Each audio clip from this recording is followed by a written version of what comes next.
예레미야는 요시야 왕 때부터 남쪽 유다의 마지막 왕인 이 시드기야 왕까지 선지자로 살았습니다.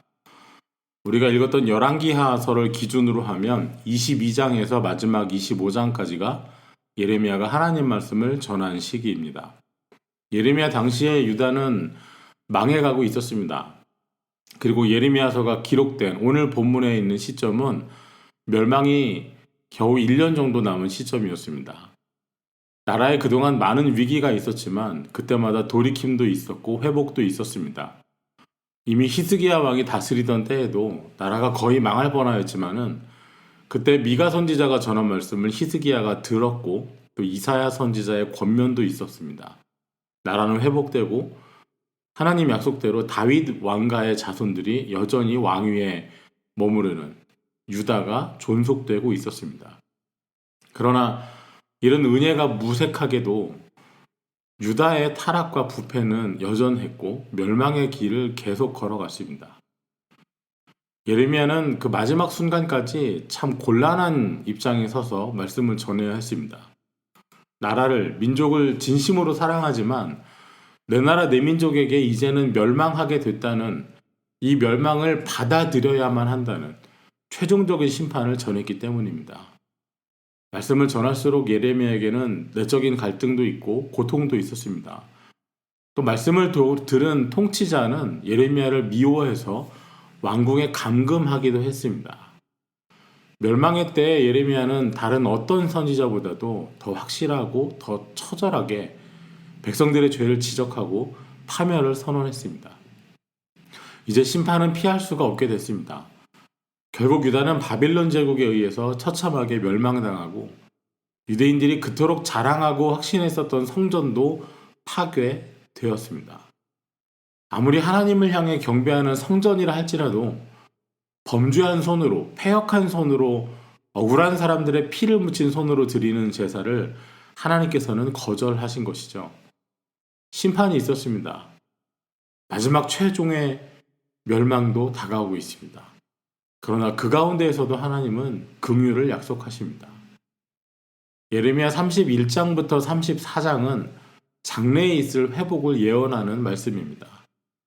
때가 이르면 하나님께서 유다 백성들과 새로운 언약을 맺어주실 것이고 하나님께서 영원히 변치 않는 이스라엘의 하나님의 백성이 다시 되어주실 것이라는 약속이 주어집니다. 그리고 이 약속은 예수님의 오심으로 그 실체가 이루어집니다. 예레미야서가 우리에게 주는 교훈은 아무리 하나님의 백성이라고 해도 범죄하면 반드시 징계가 있다는 사실입니다. 성전 건물 자체가 신앙이 아니고 성전이 있기 때문에 어떤 죄를 지어도 심판이 없는 것도 아닙니다. 또한 하나님의 징계는 그 자체가 목적이 아니라 하나님의 자녀들을 온전하게 합당하게 새롭게 하는 데 목적이 있다는 사실입니다. 나라가 힘을 잃어갈 때 눈에 띄는 현상이 있지요. 바로 외세의 간섭입니다. 남의 나라를 이래라 저래라 하는 이웃 나라들이 생깁니다. 한국 역사를 보아도 알 수 있습니다. 우리가 흔히 구한말이라고 부르는 1800년대 말에서부터 1910년까지 조선은 중국이 자리를 차지하려고 하고 또 일본이 자리를 차지하려고 해서 두 나라의 전쟁터가 되기도 하고 또 미국의 군함이 들어오고 또 프랑스 군인들이 들어오는 외세 간섭이 많이 있었습니다. 유다도 마찬가지였습니다. 예레미야는 요시야가 다스리던 때부터 사역을 시작했는데요. 요시야는 참 믿음이 좋은 왕이었습니다.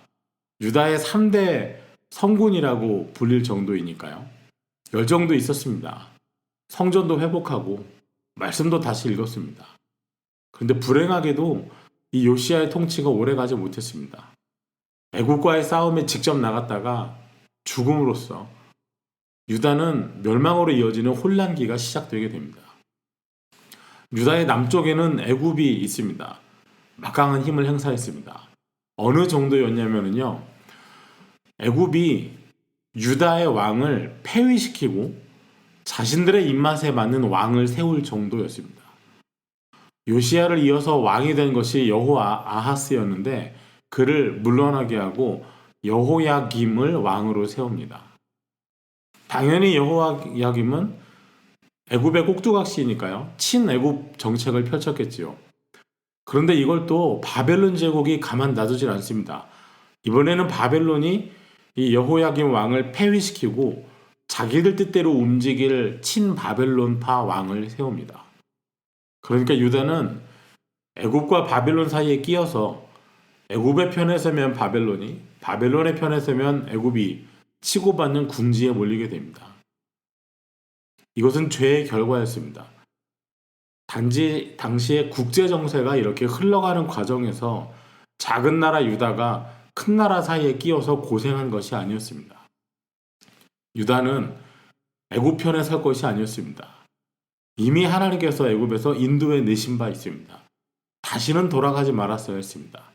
오죽하면 애굽에서 말도 수입하지 말고 애굽의 공주도 아내로 맞이하지 말라 하셨습니다. 또 바벨론의 편에 설 것도 아니었습니다. 강한 나라를 찾아서 기댈 것이 아니라 강한 손을 펼쳐서 건져내시고 인도하시는 하나님 편에 섰어야 했습니다. 예레미야 시대 유다 왕은 시드기야였습니다. 시드기야도 바벨론의 손에 의해서 왕위에 앉은 처지였습니다. 열왕기하 24장 17절을 보겠습니다. 바벨론 왕이 또 여호야긴의 숙부 마따니아를 대신하여 왕으로 삼고 그의 이름을 고쳐 시드기야라 하였더라. 바벨론 왕이 유다의 왕을 폐위시켜버리고 자신들의 명령을 고분고분하게 따라 왕을 세우고 이름마저도 마따니아를 바벨론식으로 시드기야라고 바꿔버렸습니다. 시드기야의 마음속에는 당연히 바벨론에 대한 억눌린 감정이 있었습니다. 기회만 있으면 바벨론의 속박에서 벗어나려고 했습니다. 하지만 그렇다고 해서 하나님 편에 서서 하나님을 의지하지는 않았습니다. 시드기야는 결국 애굽과 손을 잡게 됩니다. 시드기야 제9년에 애굽이 약속을 하나 해줍니다. 만약 유다가 바벨론을 향해서 칼을 겨녀준다면 애굽이 지원군을 보내주겠다 약속을 했습니다. 사실 애굽 입장에서는 손해볼 곳이 없습니다. 저 위에서 바벨론이 내려올 때 중간에 유다가 끼어 있거든요. 그 유다가 바벨론 편을 들면 애굽은 바로 적군을 눈앞에서 맞이해야 되는 것이고요. 그 앞에 있는 유다가 애굽 편을 들어주면 말 그대로 완충지대가 돼주는 거죠. 방패막이가 되고 또 총알받이가 돼주는 것입니다. 이 소식을 들은 바벨론이 즉시 군사를 보내서 유다를 침공합니다. 처음에는 애굽이 도와줬어요. 잠시 위기를 모면합니다. 하지만 자기 나라도 아닌데 끝까지 도울 이유가 없지요. 애굽이 군대를 철수시켜버립니다. 결국 바벨론은 다시 예루살렘을 포위하게 되고요. 1년 6개월 후에 예루살렘이 함락되면서 유다가 끝내 멸망하게 됩니다. 오늘 본문 1절에 예레미야가 아직 시위대 뜰에 갇혀있을 때라고 했습니다. 예레미야가 아직 예루살렘 성 안에 있는 왕궁, 그 가운데에도 시위대들의 감금되어 있습니다. 선지자가 어떻게 해서 왕궁에 수감되어 있는가? 32장에 그 이유가 나타나 있습니다. 32장 1절과 2절입니다. 유다의 시드기야 왕 10째 해, 곧 느부갓네살 18째 해에 여호와의 말씀이 예레미야에게 임하니라. 그때 바벨론 군대는 예루살렘을 에워싸고 선지자 예레미야는 유다의 왕의 궁중에 있는 시위대들에 갇혔으니 시드기야 왕 10째 해입니다. 시드기야 왕 11번째 해, 그러니까 제11년에 유다가 멸망하니까요. 지금 멸망이 1년도 남지 않은 때입니다. 뜰에 갇힌 이유는 32장 3절부터 있는 말씀을 전했기 때문입니다. 다소 깁니다만 함께 읽어보면 좋겠습니다. 이는 그가 예언하기를 여호와의 말씀에 보라, 내가 이 성을 바벨론 왕의 손에 넘기리니 그가 차지할 것이며 유다 왕 시드기야는 갈대아인의 손에서 벗어나지 못하고 반드시 바벨론 왕의 손에 넘겨진 바 되리니 입이 입을 대하여 말하고 눈이 서로 볼 것이며 그가 시드기야를 바벨론으로 끌어가리니 시드기야는 내가 돌볼 때까지 거기에 있으리라. 여호와께서 이와 같이 말씀하시니라. 너희가 갈대아인과 싸울지라도 승리하지 못하리라 하셨다 하였더니 유다 왕 시드기야가 이르되 내가 어찌하여 이같이 예언하였느냐고 그를 가두었습니다. 여러분이 시드기야 왕이라면 이런 말 하는 선지자를 어떻게 하시겠습니까? 이미 나라는 기울어서 겨우 예루살렘 성만 남았습니다. 예루살렘 성 그렇게 크지 않습니다. 성은 포위됐습니다. 백성들은 두려워하고 공포감이 가득합니다. 그런 때 이 성이 넘겨질 것이다. 바벨론 왕이 이 성을 차지할 것이다. 왕은 바벨론 왕에게 끌려갈 것이고 포로가 된다. 싸울지라도 승리하지 못하리라. 물론 우리 믿음의 눈으로 보면 말씀 바르게 전하는 예레미야가 박해를 당하는 것이죠. 하지만 시드기야 입장에서 전시에 그것도 포위되어서 공성전을 하고 있고 성 안에 식량이 떨어지면 굶을 수밖에 없는 그런 때 이런 말을 퍼뜨리는 사람을 가만히 둘 수는 없는 일이었을 겁니다. 그러나 유다가 망하는 것은 그리고 바벨론의 포로가 되는 것은 이미 하나님의 계획에 있었습니다. 29장 10절입니다. 여호와께서 이와 같이 말씀하시니라. 바벨론에서 70년이 차면 내가 너희를 돌보고 나의 선한 말을 너희에게 성취하여 너희를 이곳으로 돌아오게 하리라. 하나님께서는 이미 70년이라는 기간까지도 정해 놓으셨습니다. 이제 나라가 망하고 포로가 되겠으나 70년이에요. 끝이 있습니다. 다니엘 9장 2절입니다. 곧 그 통치 원년에 나 다니엘이 책을 통하여 여호와께서 말씀으로 선지자 예레미야에게 알려주신 그 연수를 깨달았나니 곧 예루살렘의 황폐함이 70년 만에 그치리라 하신 것이니라. 다니엘은 포로가 돼서 바벨론에 끌려간 소년이죠. 그리고 그 중에 뽑혀서 왕궁에서 교육을 받고 중요한 관직을 맡게 되죠. 다니엘이 어느 날 책을 읽습니다. 그 책은 지금 우리가 읽고 있는 예레미야입니다. 다니엘은 깨닫기를 예루살렘의 황폐함, 그러니까 왕궁과 성전이 폐허가 돼 있고 성벽도 허물어져 버리는 그 황폐함이 70년 만에 끝날 것을 알게 됩니다. 이 70년은 무엇을 위한 70년일까요?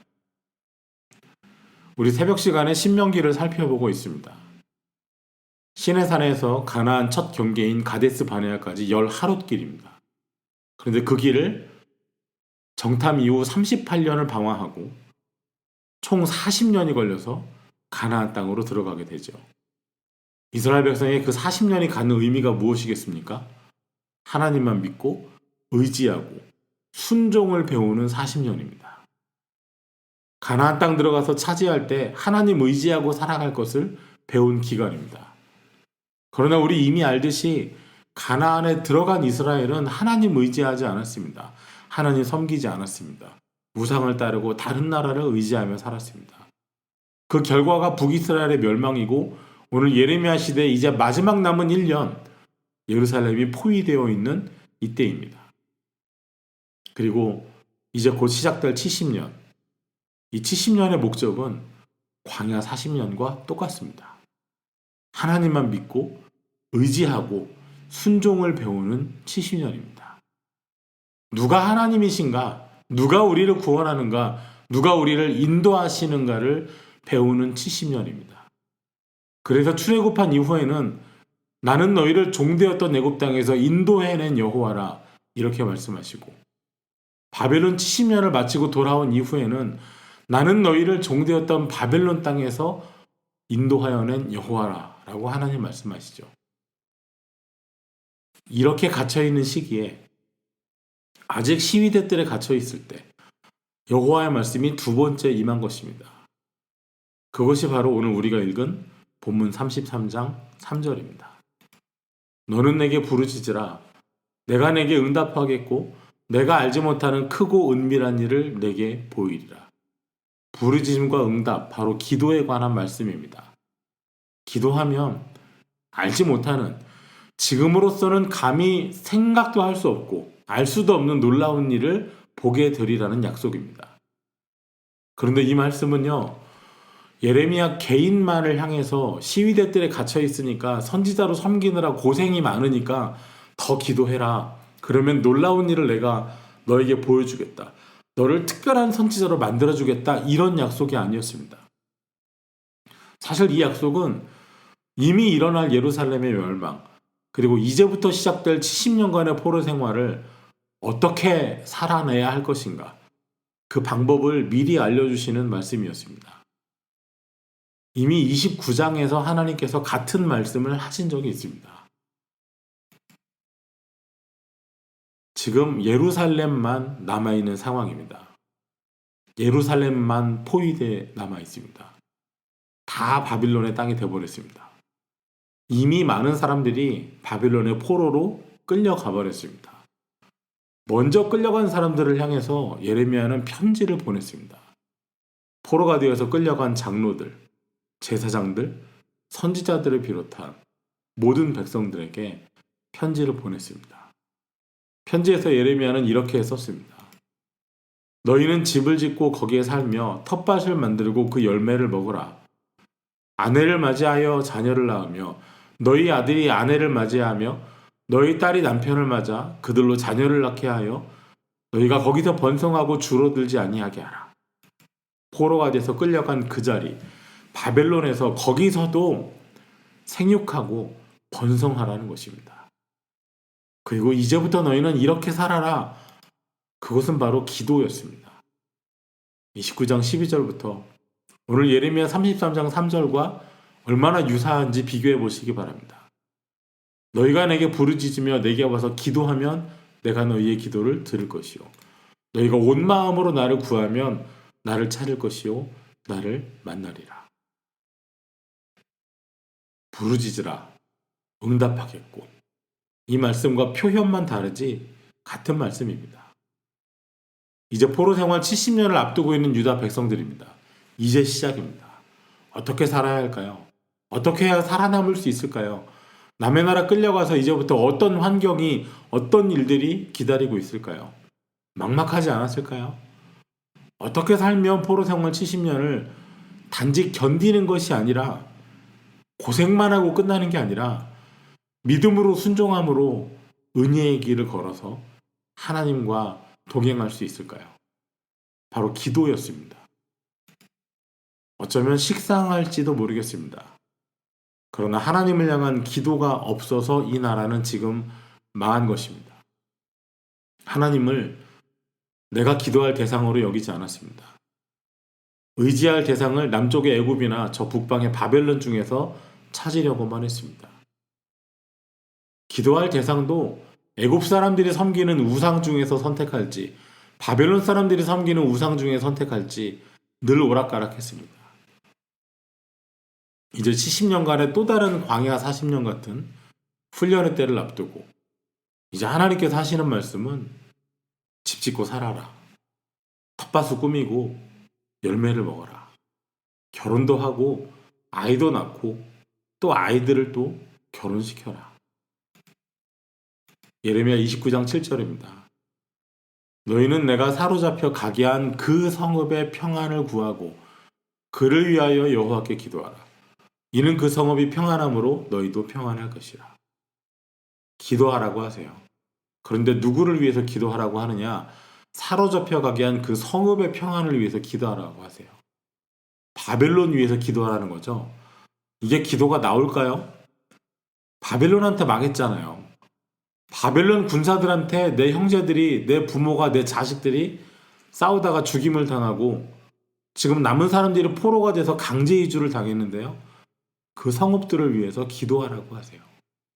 그러면서 부르짖으며 기도하면 들을 것이라고, 구하면 찾을 것이라고 약속을 해주세요.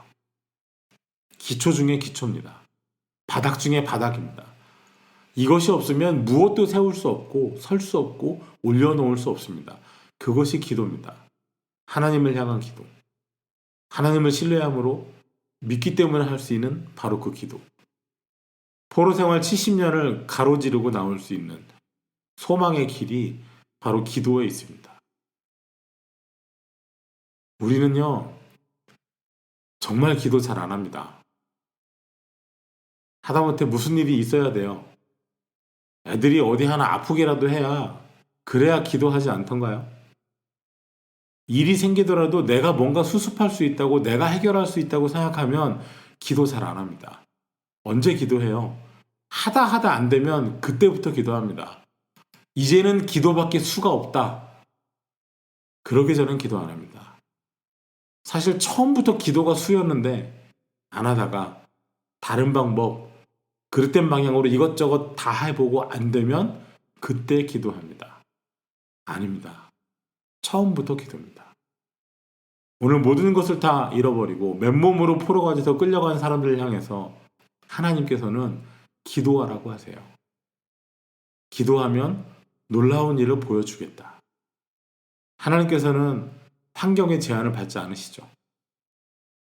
상황 다 끝나서 기도마저도 포기하고 바벨론에 동화되어 가는 그 되는 대로 살지 말고 기도하라고요. 찾으라고요. 구하고 찾으면 두드리면 얻을 것이라는 주님 말씀도 있습니다. 놀라운 일을 경험하게 될 테니 부르짖으라고 말씀하십니다.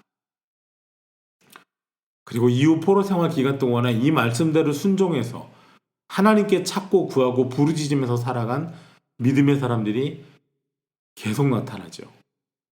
그 가운데 우리가 잘 아는 다니엘이 있고 다니엘의 새 친구들이 있고 에스더가 있고 또 에스겔이 있고 이후 70년을 채우고 다시 예루살렘을 재건하는 느헤미야가 있고 말씀을 전하는 에스라 같은 사람들이 있습니다. 오늘 여러분도 이 기도의 반열에 서게 되기를 주의 이름으로 축원합니다. 기도하겠습니다. 하나님 감사합니다. 일을 행하시는 하나님, 만드시고 성취하시는 하나님, 우리에게 이르신 대로 우리가 기도할 때 응답하여 주시옵소서. 지금 우리가 생각도 할 수 없는, 상상도 못할 크고 은밀한 일들을, 우리의 생각에 닿지 못하는 그 일들을 우리가 목격하게 하여 주시옵소서. 누구나 좌절하고 누구나 실망하고 모두가 쓰러지는 것이 당연한 때 일상의 삶을 살라고 하시며 그 가운데 기도를 명하셨습니다. 집을 짓고 심고 거두며 번성하며 살 때 기도하라 하신 것 같이 우리 매일같이 수고하고 땀 흘리며 이 땅의 삶을 살아갈 때 우리 서 있는 자리가 기도의 자리 되어서 하나님의 능력을 경험하게 하여 주옵소서. 예수님 이름으로 기도하옵나이다. 아멘.